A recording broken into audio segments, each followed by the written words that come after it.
if I was a Steam game, this would be a solid mixed reviews kind of presentation I've given you. Hello everybody, Glass Half Dead here, and today I thought I'd bring to you a crazy idea I had of playing Kill Team on the Blackstone Fortress tiles. Why? I don't really know. I mean, to be fair, Kill Team released an entire expansion called Rogue Trader, which was based around pretty much the same thing, except was quite deliberately in no way, shape, or form modifiable, moddable, however, whatever that word might be. So when Blackstone Fortress released, I thought, hey, this is pretty cool. You have a whole system of tiles that you can set up however you want. Also, Blackstone Fortress gives you a set of cards that gives you a few ideas of how you could lay this out. Now here, what we're looking at here is the largest board that I could find for the Blackstone Fortress combat cards.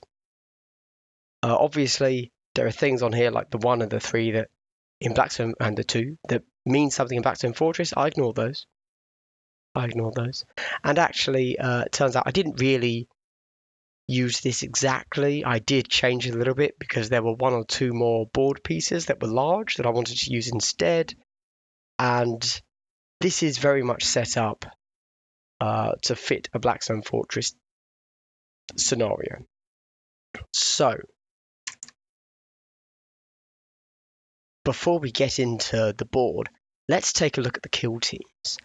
We've got Necrons, and we've got Fuzzy Dark Eldar. There we go. We've got Dark Eldar. Ooh, aren't they yellow? Okay, this team here is pretty much what you would expect. We've got our blue Gorse Blaster. He's your comms. We've got our leader with the Tesla. And then we've got a combat and a zealot flayed one, followed by 3 Necron Immortals with Gorse Blasters. Nice. Easy. Easy to remember. And then we've got these guys. I can't remember what they were. So, yeah. I'm gonna take a guess. So our leader is the Sybarite there. He seems to have a blaster pistol and a phantasm grenade launcher. That's what I modded that as. Yes, on the far right there, we see our Hecatrix. I believe she's combat. And our Shardnet and Impaler is a... What's the word, guys? Zealot. Yes. Why Zealot on the Shardnet and Impaler? Because that damage too is very tasty and is very likely to kill things. So you are quite likely to get the kill on the first charge. So why not take yourself a +1 attack, +1 strength to ensure that kill, right? Everybody else is probably something as well. Good. Very cleverly of myself, I actually rolled my combat drugs and took a picture so I knew what I'd rolled. +1 to attack for all of my witches. Very nice. Also, first time ever, throughout the whole of this match, I actually remembered to use Power from Pain. By gosh, that changes the way Dark Eldar play. Here we have an alternate view of the Necron kill team. Aren't they lovely? And an alternate view of the Drukhari. Equally lovely. Okay, here is the board state as I laid it out. So obviously I was making this up. There are no official missions for the Blackstone Fortress tiles, and so I kind of winged it a little bit. So let me explain how it works. I decided that both teams had to set up the furthest away from the enemy they possibly could, so kind of the back edge of the board, and like base to base, touching it. I hope I measure it. Yes, here we go. We see the longest distance here is actually 22.5 inches, but the teams themselves began, what's that, 15 inches away? Ooh, it's a tight board. So For those of you that don't know, in Blackstone Fortress, these white lines, these thick white lines, count as cover. If you're attacking from one side of that cover to the other, if your shot goes through it, then they count as in cover. That affects your modifiers, your rolls, etc. So I did a similar thing here. If your shot goes through one of the white lines, then the enemy counts as being obscured. Of course, when it came to injury rolls, no, not injury rolls, wound rolls, the roll that matters, let's just say that, the roll that matters, then they only counted as getting a +1 to the wound, save, injury, one of them, when they were actually within 1 inch of that line. And of course, anywhere where there are missing board hexes, that counted as a solid wall, could not be seen through. And then there are just 3 objectives. They all cost the same. No, they weren't. Hold on. I decided to do something weird with them. I'll get to that when I get to it. Here we see the Dark Eldar lined up all along the back. Good stuff. As you can tell, I decided my witches were going to hang a right towards that objective. And then my warriors were going to do whatever they were going to do. They've got range. Who knows? The Necrons looking rather a small force compared to the horde of Dark Eldar there. But they're Necrons. I'm sure it will go well for them. So that's me measuring. Lovely stuff.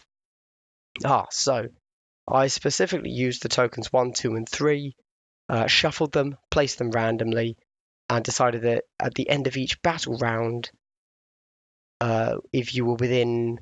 Oh yes, so instead of using inches on this, I actually used if your base was touching the surrounding hexes from the main hex that it's on, then you would count as contesting it. Having played it, I would actually say you have to be on the hex of the objective. Or your base touches the hex of the objective and ignore the surrounding ones, because otherwise actually it was really easy to contest an objective. But sure enough, the objective on the left gives you 1 victory point, the middle gives you 3, the one on the right gives you 2. That's actually a pretty decent way it worked out. Having the central one be the most objective points. But that was purely by chance. Turn 1, everybody's moved. I can't remember who went first, but who cares? So we've got my Cabalite Warrior on the left. He seems to have done just fine. He's going to hold that single victory point all on his own. Lovely. Flayed ones have made a quick dash forwards to sit on the number 2 objective. Nobody's contesting it. That seems like a good win for them. And then the Necrons also have a strong hold in the center with all of the Immortals heading straight up. It's hard to see exactly how firing lines are going to pan out. Over here, it looks like this Cabalite Warrior can just see the Ghost Blaster Immortal. That guy can probably just see the comms. Here we have the tip of this guy's, what's it called? Phantasm Grenade Launcher that can see all of them. This guy behind cover, don't forget the white lines, and actually all of the Necrons behind cover as well. Can see all of them. And then we've got the heavy, it's not a stubber. What's it called? Dark Lance? No. Venom Cannon? That's Tyranids. We're close. Splinter Cannon. Then we've got the Splinter Cannon at the back here, who's just sitting there readying up. All good. This is just me moving around a bit. Yep, we've seen that. Good. Don't forget the thick white lines cover. Yep. So we see here that that's my command points. I've used a command point already. I don't know what on. No idea at all. And there we go. That's to remind myself what I rolled. +1 attacks. Very nasty. Okay. And then something happened. I'm going to guess the shooting phase. Because as you can see, all of my Drukhari and Necrons now have shooting tokens, whatever they're called by them. So the witches on the right seem to have moved up, which implies that how did they move up? No, they haven't. I'm talking crap. So yeah, shooting phase. Let's see. We've got a flesh wound here on this guy. So obviously the comms have taken a hit. And we've got 3 flesh wounds on my leader. So he's very lucky, is what that means. Okay, good stuff.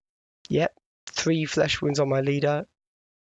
Everybody else is shot. So actually, considering how much shooting just happened there, nobody died. That was a very lucky turn.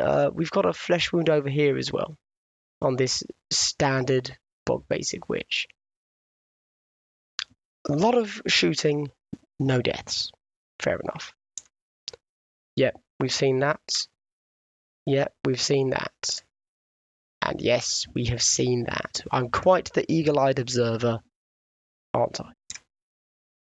Oh, okay, so this is obviously the next phase. My Necron, turn 2 here, we see, has gone for a charge, if I recall. Yes, he's got the charge thing. Oh, we should do scoring as well, shouldn't we? So nothing changed here. Drukhari get a single VP. Necrons get a total of 5 on the first turn. Not bad. Here we go. Okay. So the comms guy went for a charge, which I realise sounds a bit silly, but it seemed... I mean, and he failed it as well. If that's not obvious from the distance there, he failed the charge. But I moved him up anyway because he is contesting at this point. So I was attempting to starve the Drukhari of any VP. Okay, although he has just charged, which isn't great, and he's about to be shot. But you never know. Okay, so this is how everything panned out. The main thing is down here. My leader ran away. Once you've taken 3 flesh wounds, you run away. That's just a rule, basically. We've already viewed this charge. Our 2 guys here charged in. Now, they are contesting. As we see, that's 2 guys contesting, but the Necrons currently have 4. So, although contesting, they're not contesting enough. So that's still a win for the Necron models. Whereas down here, if we see the Drukhari have overwhelmed the flayed ones, as obviously they got the first turn on the second turn, or the initiative. As they now have 3 guys, where there are only 2. If I'd been paying a bit more attention, I would have slid this guy just inside so that he was also contesting. Just in case the flayed ones actually get a kill there, because then it would be evens. That's about it. As we see, this guy's readied. For some reason, my splinter cannon moved up instead of readied. Don't know why. He probably did that so that he's within 1 inch of the cover, and therefore gets that plus to save. Now this is me just looking at everything in depth. Yep, my leader ran away and I've got 4 command points. Lovely. Yep, still got a flesh wound there. As already noted, we have 3 Drukhari against 2 Necrons, so this is currently a Drukhari point, unless the flayed ones get a kill. However, quite the opposite over here, as the Drukhari are going to have to start wrecking some face to take care of the middle objective. And this picture is upside down. Let's flip it. Flip it again. There we go. That was pointless. This is just another... We've seen this. Good. So, why are there 5 blue dice in the center there? I can only assume what happened there is that was my roll. That's my damage roll. It must have been a blast pistol shot from the Hecatrix into one of the Necron Immortals. I assume. No, one of the flayed ones, I think, as that's who they were in combat with. And all I needed was a single 6. But I got 3 3s, a 2 and a 5. So anyway, the flayed one went down. Yep, this is combat again. There's not really much more to say there. Oh yes, here I am shaming my witch with the dice roll. Triple one. Beautiful to see, isn't it? Beautiful to see. Triple one for my witch. Yep, so there's the dead flayed one. My Hecatrix getting some work done there. Very luckily, considering obviously I must have rolled a d5 with my blast pistol there. And my witch up here has taken another flesh wound. But actually, no witch is dead. A little bit surprising. Yep. You may be wondering, why is that Necron flayed one there? Purely for cinematic reasons, guys. And so that I can remember what happened, mainly. Oh, and if we look back here, we see the Necrons are using their CP, unlike the Dark Elder that aren't needing to. But, yeah. Okay, and here we have... Yes, so... This is my leader, who at some point moved up because I needed another person in here to grab the objective. Didn't work. Leader got killed. Yeah. Also, we've obviously missed a turn of scoring here, as the Necrons are now at 8, and the Dark Elder at 3, it would appear. Has anything else happened here? So, we've got my Hecatrix here, who's charged from over there. Boom, boom, boom. Good stuff. That's all I have to say to that, really. Good stuff. Yeah. It was a solid charge. What can I say? So this is obviously me attempting to pile as many Drukhari on the center objective as possible to hopefully stop the Necrons from claiming it. A Necron goes down, which means, lucky, Drukhari now have a majority, if that's right. 1, 2, 3, 4. Yes. 4-3, Drukhari have the majority on the center objective. This would be another superb roll. 6, 5. I don't know what that was for, because I recorded this like a month and a half ago.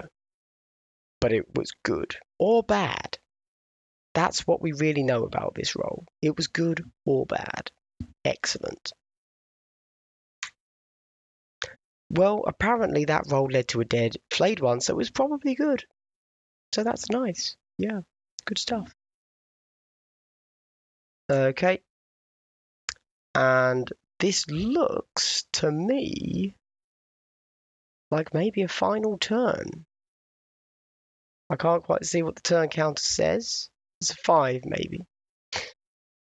These are the VP for Dark Elder, sitting at 9. The VP for Necrons sitting at 8. Now, if you recall, the Necrons had a very strong start, getting 5 in the first turn. Since then, they've been absolutely strangulated. Strangulated? Who knows? By the Dark Elder. Over on Objective 1, as you can tell, I moved the warrior from here up to there. He charged, so he's in combat, and the guy that was actually sat on Objective 1 charged as well.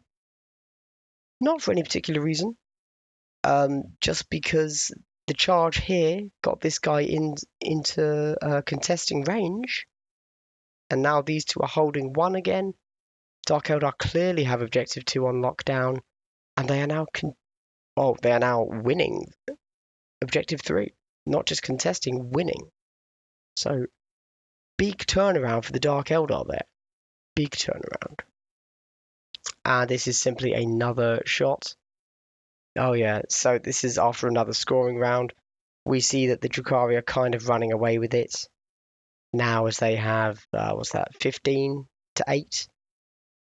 Because there was literally no one to shoot. I had my splinter cannon run up here, because why not? I've left this guy on his own because we don't need any more than that. And these guys must have swarmed around the back here. Still, though, actually surprisingly few kills on the board. Drukhari only lost a single one, their leader, admittedly, but still only a single one. Necrons are feeling the burn a bit, but actually, if you think about it, it's only 3 dead. That's not a lot of models. And here we have the final video of how it all went down. As we can see, big stuff. The absolute mad lads, the units, the operators. Look at that. Thrilling stuff, wasn't it? So the question remains, would I play on the Blackstone Fortress board again? No. Don't get me wrong, it worked. If I ever had to travel for any reason, and just simply couldn't take terrain, this would be viable and it would give you more permutations than the standard rogue trader boards. But it was a bit meh. I mean, no, it was fine. It was fine, no real issues. But, you know, one of the great things about Kill Team is the terrain in the boards. And obviously this way you didn't have the terrain. And that's it. All in all, Necrons got wrecked despite having a really strong start. Very low kill game. Yeah. Not much more to say about it. Hope you enjoyed this, everybody. Hope you have a great day. Hope you hope you have had a great day and continue to have one. I don't know what's coming up next in the channel. Nothing is recorded. I was thinking of reviewing Wrath and Rapture, but I'm trying to do it in a kind of weird artisty way. I'm sure all of you know Bardic unboxings. I can't remember his name. Oh dear. The Bard guy. He's great. I'm gonna try and do a unboxing a little bit in the vein of him. I think he's really fun to watch, so I'm gonna give that a go. But nothing's recorded yet, so I don't know. Anyway, glass half dead, rambling for far too long over a battle report that I actually took enough pictures for, but then waited 1.5, 2 months since I recorded it, and therefore kind of forgot what happened. So, you know, if I was a Steam game, this would be a solid mixed reviews kind of presentation I've given you. Hope you enjoy it. Glass half dead, logging out.